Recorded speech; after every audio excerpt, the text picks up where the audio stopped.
AnimeSecrets.org, the answer to all your burning questions. Hello, everyone. This is Commander Drake, aka Rizwan, here today with Agent Hikari, also known as Kara, and we're gonna try something neat today. We're gonna be doing a series of videos, well, video vlogs, I guess you can say, on one or two animes every season as they come out in Japan. Title of this series will be called Animated Classified, and basically, Kara and I have talked already, and we're considering, and we're gonna go ahead and do the Sword Art Online Season 2 video anime for our first pilot episode. And I think before we get into this, Kara, do you want to say any words, or do you want to like jump right on in? Well, hi everybody. I'm Kara, and I'm super excited to do this because I love talking about anime. So let's get started and introduce our thoughts on season one before jumping into season two. All right. Sword Art Online is an anime based in of bit more futuristic world that we live in. Maybe like 5 6 years from now. I don't know the exact year that it begins. I think it's 2030 or even further than that. I think it's earlier because I saw 2025 for something earlier. Okay. Well, I know Excel World is in the same universe and it's way beyond that. Yeah, but Excel World's a whole different case of Yeah. things. But the point is, it is a bit in the future, so some of the technology we're talking about here has not yet come into conception. It's still kind of coming in, I guess you can say. So anyway, uh, it's set in a couple of years from now, and you have a group of people who have just heard about the upcoming MMO called Sword Art Online, and everyone's getting excited because this is the first time that an MMO has a virtual reality component to it. So basically, you're fully immersive in the game. So you put on a headgear, you lay it on your bed or sit down in a chair. I guess that can work. I didn't actually see anyone sitting down in a you, chair. you get relaxed basically. Yeah, It's like falling asleep and having a dream, and I think that's really cool how yeah. they incorporated that. So this machine basically cuts off your brain from your actual physical body and redirects all the neural signals from your brain to the what they call nerve gear, which is basically a virtual reality device. Think Oculus Rift on steroids. Yeah, like I was saying earlier, this technology is coming into play now. We're seeing it a lot more like with Oculus Rift and other projects in that vein. Even body sensing technologies like BitFit that sense your heart rate and your other symptoms. So Yeah, maybe someday we'll have our very own nerve gears. yeah. Well, let's hope we have the nerve gear without the fatal flaw that I'm about to get to.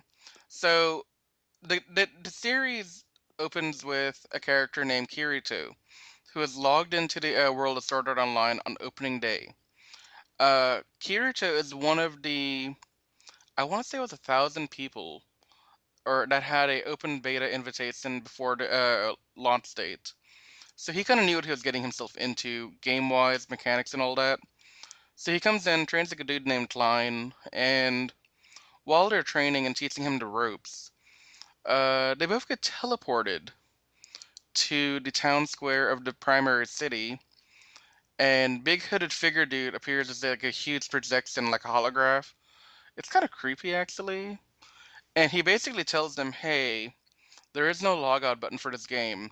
Which, if you've been following along so far, your body is set off from like the brain, so the brain can't tell the body to take the headgear off and throw it away or something. So you're basically screwed, trapped It, in this world with no way out. and if you try and there's no way to remove it, yes, and if someone kills you within the game, then you're dead in real life because Was it a shock to the brain or a needle goes through the back of the neck or something? It was actually a microwave blast, believe it or not. Oh yeah, so it's pretty much shock to the brain. Yeah, it has like an EMP in there, which is basically microwaves apparently. Um, Crazy. yeah, basically your brain melts if somebody in the outside world tries to take it off.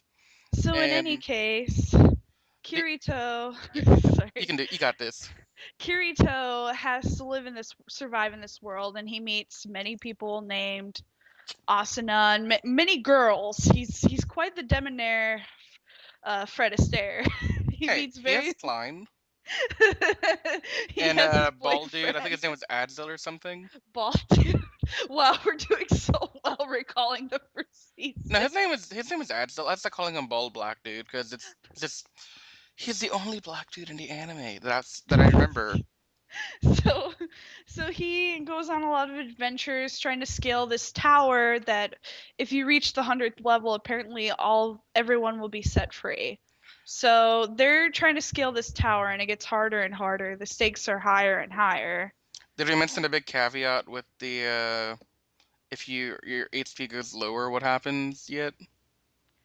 Um I got okay. So that's all fine and dandy. I mean, you can, normally if you're told this in the game, you're like, well, there goes my weekend, and you start trekking through it, and you try like fighting your way to the top.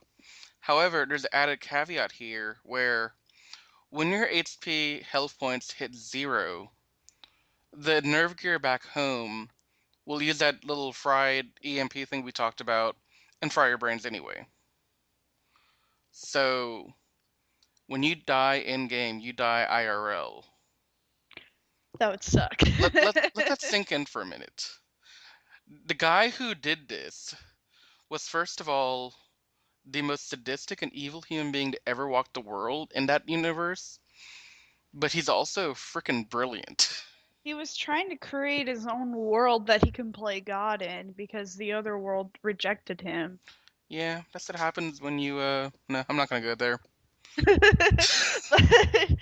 but so he and Asuna begin to have a relationship and they get married in the game and they have a child which is a fairy kind of interface. And by have a child, what we mean is they find a game sprite who is basically a naive little fairy who looks at Kirito and Asuna as her parents and calls them Mama and Papa.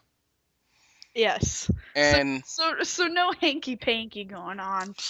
well, we don't know that actually. Well, we don't know, but there's no, product of hanky panky. Right. I mean, I actually have suspicion they did, but I don't know if that was actually brought up in the in the anime or in the light novel. I think in the light novel it was actually kind of told. Well, the light novel has a Oh, lot of crazy different backward stuff. by the way, for our viewers, Sword Art Online is based off of a novel. There are currently, I think, 11 or 12 novels in the series. I've only read through the first two, one and a half. I'm working on the second one right now, actually.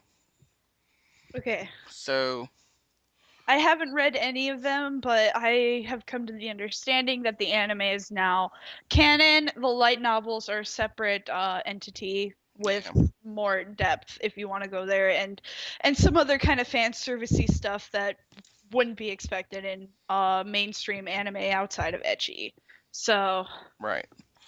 so So, anyway, through the course of the first 14 episodes or so, I'm going to kind of skip around here because the goal of this vlogcast is not to talk about season one, but to kind of set up your understanding for episode one of season two. So, in the first 14 episodes, they get through the first 75 floors of this castle called Aincrad. Aincrad? I don't know. Aincrad sounds I'm better. gonna go with Aincrad because that sounds the most natural to me. If I'm wrong, please comment below and let us know, and we'll correct it for next time we talk about Aincrad. Or Um, Aincrad. I whatever.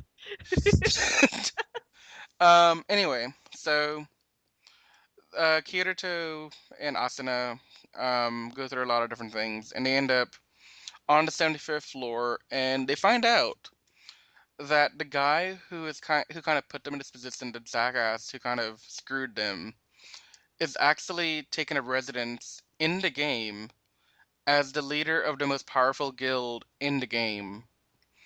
I'm blanking on his name actually. What's his name again? The guy who creates the game? Clifford? Clifford? Heathcliff. That's the Heathcliff. name of his avatar. Yeah, I mean that's. Hang on. I'm doing a quick Google foo. I'm looking at my reviews. Hang on. I should have it somewhere in here. IS some. Oh yeah, here it is. Kayaba Akihiko. Yes, Um, that's not entirely important. I don't know why we went through all that trouble to find the name, but but there you go. just Um, just for your benefit. yeah. So it ends up. I'm not gonna give too many spoilers here because actually it's kind of an intense part of the season. But through some pretty crazy stuff, Kirito and Asuna defeat Kayaba, free the world of Ironcrad back to the real world. And by this point, it's been 2 to 3 years since the start of the game. So a lot of these people have been brought to like hospitals around where they were. And Kirito gets back, um, gets reacclimated, goes to find Asuna directly because, well, they're lovebirds now and they kind of can't be apart because, oh god, they're, in love and all. Whatever. They're pretty much married. Yeah, they're basically married. Well, Kirito gets there and finds out that Asuna actually has not woken up yet, which is really weird given everyone else has woken up. Turns out, about 300, I don't know how many people actually got trapped, but a lot of people that were being ejected from Sword Art Online got picked up by another game called the Alfheim Online, which is basically a world of fairies. And Asuna gets trapped there by the guy who runs the game. Again, not an important name, so I'm not going to bother looking it up. He's crazy and weird and a pedophile and Yeah, so Kirito discovers from a photo on a forum somewhere that Asuna has been spotted in the world of Elfheim Online. So he enters the game, finds his little daughter Yui, and indirectly finds his younger sister slash cousin. Um, that's a hot mess. that's a hot mess. But I'm gonna give you a quick skinny of it all. Basically, she's an important character later on in the second arc. Saguha is her name, and Lifa. well, her character name is Lifa, but her actual name is Saguha. Yeah, but we'll just call her Lifa because she appears more as Lifa. So anyway, Lifa meets Kirito as soon as he lands, basically, and starts helping him get to where Austin is being held captive, And way they up don't know high in a who each world other. tree, They don't know who each other are in real life either. which is kind of weird, but it makes sense, Yeah. because Kirito tries not to mention that he's back in the game so soon after being brought back from Aincrad, and the sister didn't want to tell him, "Hey, I'm playing this new game," because that's kind of bad for somebody that's coming out of something so traumatic. So I understand the reason for that. It's cool. But yeah. She ends up falling for him again because she fell for him in the actual real life. But when she met Kirito in the game, she realized, well, I can't have my cousin, so I'll have this cool dude in the game. But she kind of figures out that they're related and that they already know each other, and that he's madly in love with Asuna, and he's only in the game for Asuna, and has no chance in hell against Asuna. So, a little drama there. Not gonna go into too much of that. Let's say it was a creepy, creepy bit of that anime. Like I had to go take a really hot shower after I was done just to get all the out of my system on that part. Yeah, the brother sister love. Well, even though they're cousins, which is I think cousins are legal in Japan, but I think cousins are legal in most rest of the world except for like America and some of Europe, actually. But yeah, cousins are legal in Japan, but they're raised as brother and sister, and that's what makes it kind of Yeah. heebie-jeebie. So So anyway, Kirito and his band of elf friends, who he's picked up during, well, no, not elf, fairy friends, sorry. They go through and storm the World Tree. Kirito gets to the top, finds the Zerk that kind of kidnapped his love of his life and all the others that he kidnapped, and they have a pretty intense duel, which I kind of actually didn't like this part. Not so much because of the insane graphic scenes over here with the. I'm not going to get into that. Let's just say there's some graphic there's some stuff. real life scuffles Yeah, involving knives. yeah. But what really bugged me was their rationale for how Kirito won in the end, because that rationale just didn't make any sense to me. Actually, do you want to go into what happened, or do you want to like just leave that? Well, For... I think if people are listening to us talk about or start to talk about season 2, they know a lot about season 1 already. But for the viewers benefits that are trying to jump into this and try and, listen to some good old-fashioned anime fun, well, doesn't Kirito hack into the main system and cheat? Well, okay, that's where it gets kind of weird. Remember the guy Kayaba, the guy who made the first SAO game? Yes. Yeah, he kind of appears to him in like a vision and hands him the ability to become an admin, no, not admin, game master, GM of ALO, which is Alfheim Online, and Kirito uses that power to kind of cheat his way into defeating the his opponent, who is also a GM. But Kirito is a bit faster and kind of uses that to his advantage and wins the day. To me, that's a load of crap because it's never quite explained he uh, how he actually got it. Because I don't think the vision was real. I think that was just a dream. Um, but that's Who just my thoughts on it. Because Yeah. I can't see how, because we've already established when you die in Aincrad, you die. No exception, as far as I know, unless he was a bigger jerk than we thought, and he kind of put it in there so that he can't die. But at the end of that arc, they did say he died, so I don't know. It was most likely a vision that spurred Kirito, I guess, to. Well, didn't he was having Yui help him, and Yui was able to get into certain parts of the mainframe. Yeah, that's true. So maybe Yui helped him. Who knows? But in any case, this part was just it was riddled with questions. The graphic, um, sexual content of Asana's Capture. capture was I just didn't like it. It was a very. It wasn't a very great arc compared to the first arc that we had experienced in season 1, and honestly, it Sword Art Online kind of ended very weirdly at the end of season 1 because of this arc, Yeah, and I think it was mostly because the tone they couldn't quite get the tone that they wanted from the first arc into the second arc, and real life, we haven't experienced real life yet in the Sword Art Online series up until that point, so it was interesting to say the least.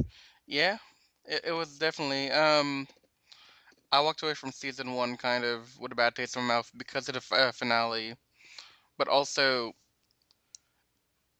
I I kind of just didn't like the way they treated Austin in the second arc. I know, definitely, because Asuna was such a strong, multifaceted character, and then they took that away and made her the trademark damsel in distress type character, and I don't think that was a very good idea on their part to do that, because for me as a female, I looked up to Asuna as a character because she was very sweet, she was very vulnerable, but at the same time, she had a lot of strength.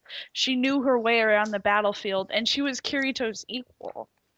Yeah, and for me, I just enjoyed the character of Asuna for being a sword, for being a badass with a sword. I don't know. Definitely. That's just my thing. I don't know, but on the other hand of this, I can see the other side, like the defense that could be given for this, where Asuna didn't have the control to fight or resist capture being captured in Alfheim. That just was out of her control. So her being a victim temporarily, I can buy that. Yeah. But I feel like when we get to Sword Art Online, the extra edition, which is a movie that takes place a few months after the season one, which we're gonna go over real fast because there's nothing of real importance here, really speaking. Um, It's not really a bridge between the two seasons at all. It's mostly just kind of a filler to hold us over. You well, know, it's a new story, but it actually is kind of a bridge, and I use that word very loosely here, kind well, of. because they introduce. Well, we'll get there. Yeah, I'm about to get to that right now, actually. So, basically, extra edition takes place a few months later, and the guy who was tasked with investigating the events of Sword Art and Alfheim contacts Kirito and meets him at the school to discuss, once again, the entire story so he could see if he missed anything.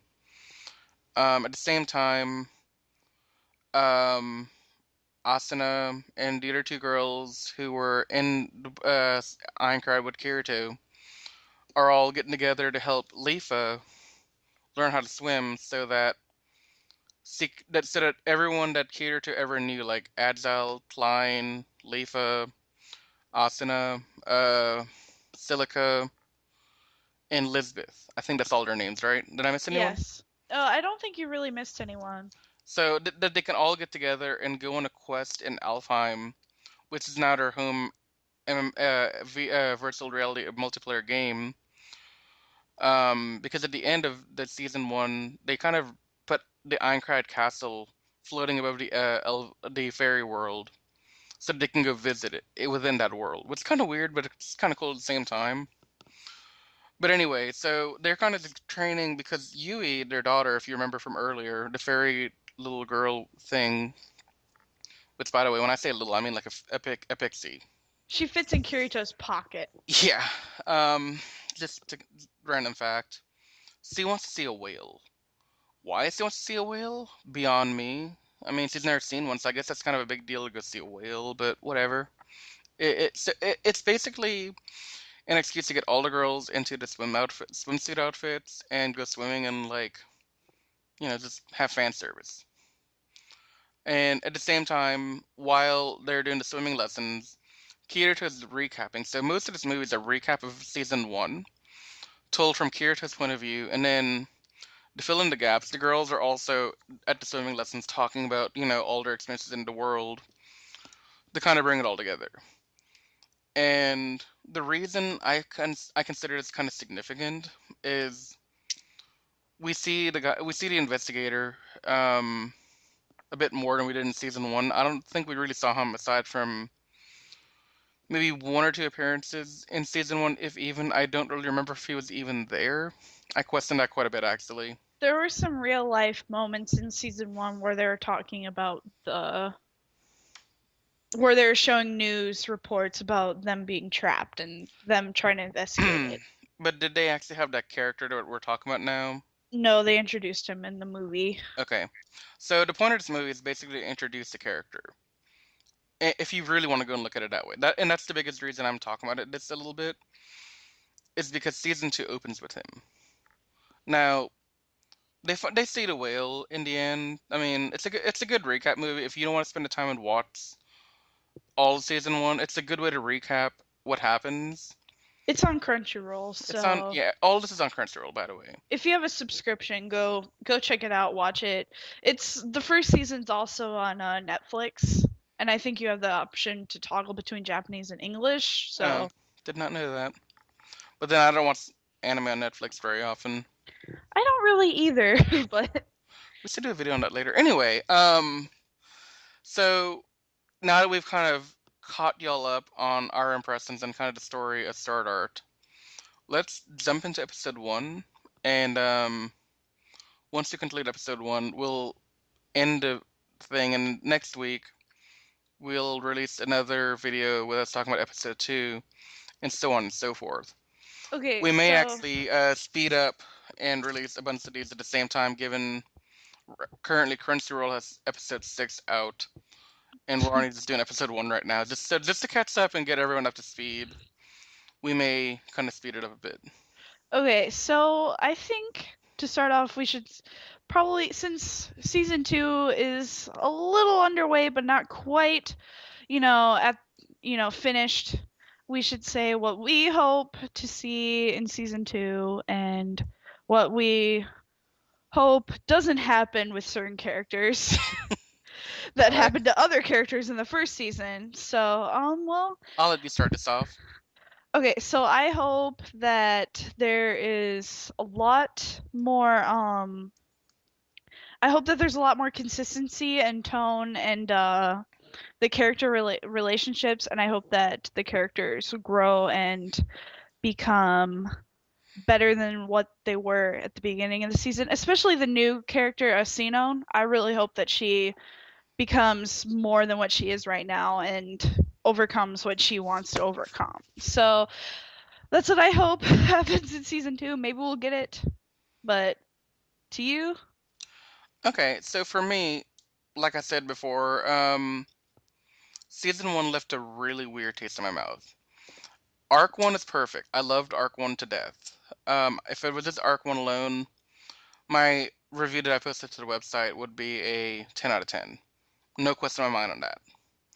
However, because of the shortcomings and the weirdness of Arc 2 with Alfheim, my ratings had gone down quite a bit considerably. So for me, Sword Art Online Season 2 Gun Gale Online, this is their chance to redeem the franchise to me. I'm reading the books on the side, like the light novels, but I consider reading the light novels separate from the anime. Because I'm told, and I haven't gotten to this part gotten to this part in the books yet, but I'm told a lot of events that happen in the books do not translate into anime, and they kind of change a lot of events. So for that reason, season two for me is a redemption or an attempt to Definitely. redeem what happened in season one. Definitely. Now, with that said, when I first started seeing the photos, I didn't really know much about Gun Gale. I knew it was another MMO, obviously, where the main weapon's a gun that you can get from the title of the game. But aside from that, I didn't know too much about it. So I was kind of curious to see how that will play out. And when the photos started coming out, like the promo poster, and I saw a really female-looking Kirito. Like, dear God, he is so female-looking, it hurts. I thought Kirito was going to be playing a girl. In fact, that's what I thought I heard, was that he was going to be playing a girl character, but no, Ha- very female looking male. haven't seen episode six. I kind of still think he is, but whatever. That we'll get to that when we get there. Um, so for me, it was kind of I was confused to say the least, and I had kind of had lowered hopes, but at the same time, I saw this animation style for this girl standing there with Kirito, who come to find out is Sinon. Hope I'm saying that correctly. Yeah, I Whatever. think so. Or Shinon, or if you want to be sound Japanese, but Well, I it's don't do. Sinon. I have no pronunciation skills. It's Anyway, Sinon. so for me, it was kind of it's a redemption, and I was curious to see how Sinon played out. However, I still want to see a lot of the older guard, like Klein and Adzel and Celica and all those people that were in season one, come back and at least have a supporting role, if not a main role. And that's because I really, really enjoyed the supporting cast, despite some of them not being around for more than like maybe two, three episodes at the most. I really feel like they were good characters, and I think they could do a lot more with what we were given. But yeah, Redemption. Let's kind of jump into episode one. All right. All right, so episode one kind of picks up a few months, I think a year after everything that happens in Alfheim, and the at the end of Alfheim, Kirito receives from Kayaba, who's the maker of Sword Art. I'm going to stop saying that now because by this point, Kayaba is the guy who made Sword Art. He gave him something called a World Seed, and a World Seed is basically a construct that game developers could use to make their own deviations of Sword Art Online. And from that World Seed, countless new virtual artists kind of came out of popped up, including the game that's going to be the primary focus of its season two called Gun Gale Online, which is a bit of a weirder. It's maybe not weird, but different from all the other ones that are popping up because this is the only currently pro player game out there where Cassie win in game and tournaments and like just experience. You can actually turn around and make that into actual money to use in the real world. So the people that are drawn to this game are like all the pro players, like the ones that are like a hot shot. Maybe let's say if you're a good player in Alfheim, you may consider going to gun guilds just to kind of make some money. Yep. And also we have instead of having the swords and shields that we saw in Aincrad and Alfheim, now we're going to see a lot more guns and machine guns, rocket launchers, and lightsabers. Because what would Kirito be without some kind of sword of some kind? That is my only way to explain that. Anyway, so the anime opens in the world of Gungale, which is a really gritty looking world, and there's a character in there named Def Gun, who has a weapon called Def Gun, who uses his gun like he's looking at this big screen that's not hanging from the just hanging up into from a skyscraper, I guess you can say. If they And were in a tavern and they were watching this commentary on different playing styles and what they think is the best playing style to make the most money. oh right, okay. So Def Gun's kind of watching this thing, and he mutters something about killing the character. Points his gun at the screen, fires, and the character, like big hotshot I was talking about, like I don't know, I think it was agility or something. Fires it at him on the screen, hits him right in the middle of the forehead. Wherever the broadcast is happening in game, the character just vanished. And come to find out through just episode one, the character ends up dead. And this happens a couple more times in the game where weird looking dude in a cloak comes up, pronounces somebody's about to die, and then kills him. Sound familiar yet? Yes, so people are dying in game just like in Aincrad.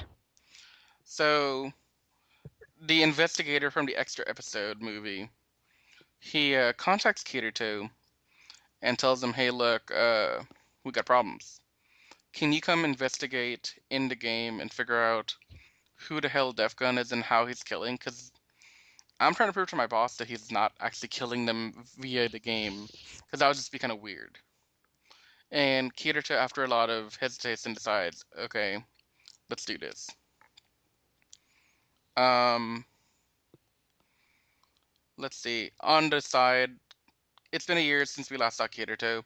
Kirito and Asuna are still madly in love, which is kind of sickening, but whatever. They don't show that much affection towards each other. Well, it's still, I don't know. They're still in love, and it shows that they're not like the honeymoon phase. They've kind of moved into like just being married. They're not like really outgoing with it, which I can tell just by watching that. Anyway, Asuna has kind of given up her badass side of herself, much to my disdain. She's pretty much housewife now. And she's basically a housewife, and For Kirito, basically the support character to him. yeah, and she tells him in the first episode at some point they go to a park, and Kirito and her just hanging out doing whatever before he gets the call to go see the investigator, and she tells him, I can see a life with you for the rest of my life where I am married to you, I have your kids, and I take care of you.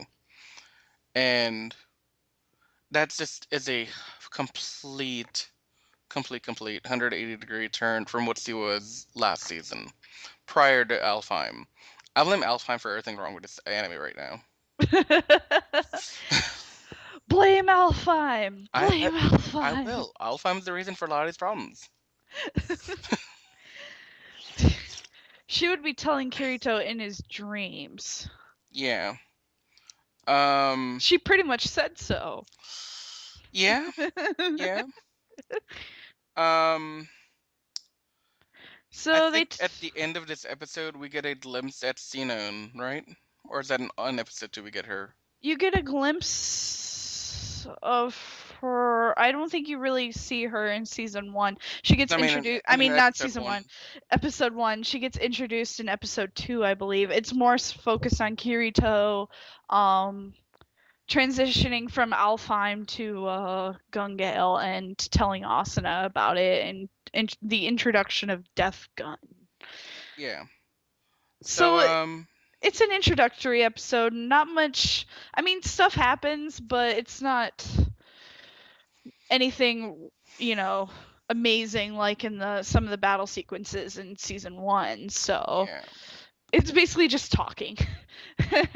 I mean, it's fine. I mean, we already know the characters. We kind of know what to expect. So it's not like we have to really get to know Kirito all over again. We already know Kirito. We already know Asuna for the most part. Pretty And we know the world we're looking at. It's not like we have to get a lot of detail out of it. So they can afford to kind of give us a lot more of information on the new world that we're entering. definitely. Um, but yeah, that's pretty much it for episode one. Um, Well, since we're here, why don't we just talk about episode 2 and kind of shed some more depth, or um, we could. considering Uh, not much happened in episode 1. okay. You want to lead that off? Okay, so in episode 2, we get introduced to a brand new character, Sinon. She's pretty rockin' sniper. She has a rockin' body. She has teal hair. She's pretty awesome. She's a total Our badass. our strong female character of this season, basically. Asuna 2.0.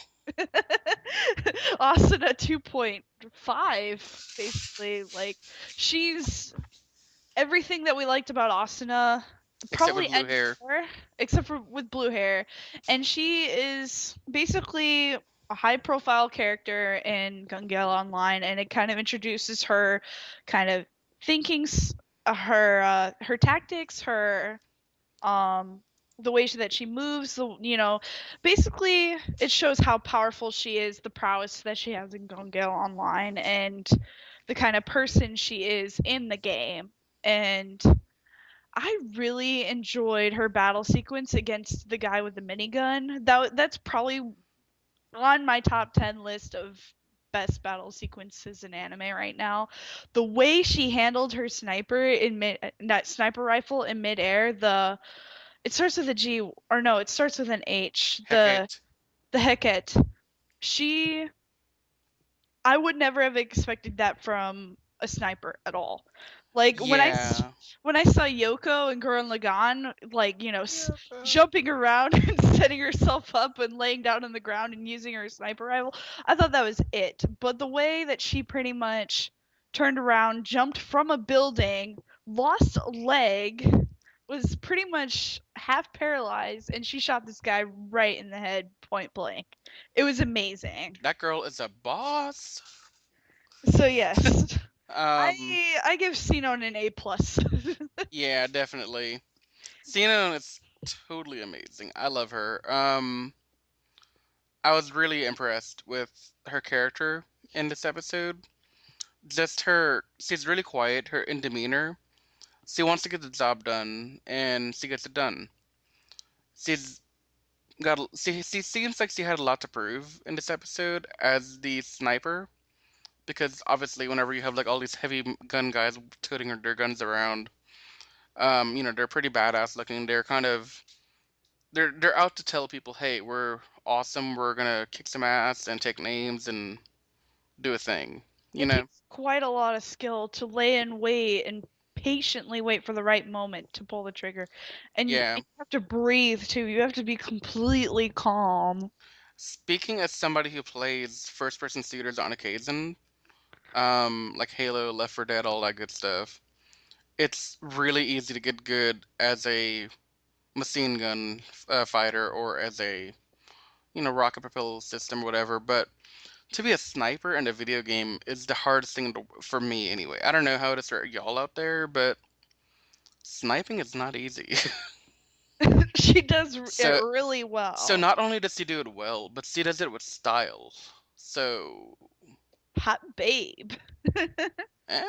yeah, I'd make her my waifu. she has nothing on Yoko as far as my waifu goes, but it's a good second.